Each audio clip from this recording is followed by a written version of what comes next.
One-step multiplication.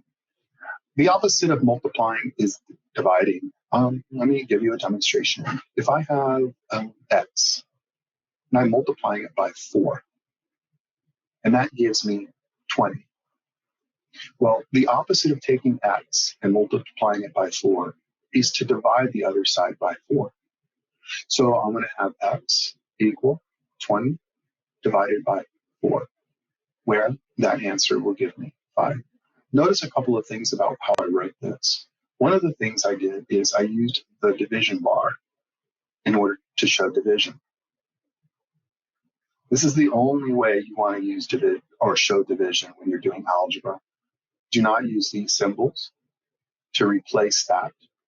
This is going to cause confusion, and it will get really distracting as you start to add more and more items and your algebra gets more busy. So continue to use the division bar. Let's do a couple. You have 3 times r equals 12. So the opposite of multiplying r by 3 is to divide the other side by 3. So r equals 12 divided by 3. That's going to leave me 4. Pretty simple.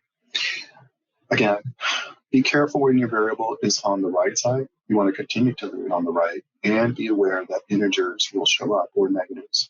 Okay? So taking x and multiplying it by 3, the opposite to do that is to divide the other side by 3. So if I take negative 30 and I divide it by 3, then I'm going to get a negative 10. Again, trying to make sure my equal signs stay aligned and that my variable continues to remain on the right side.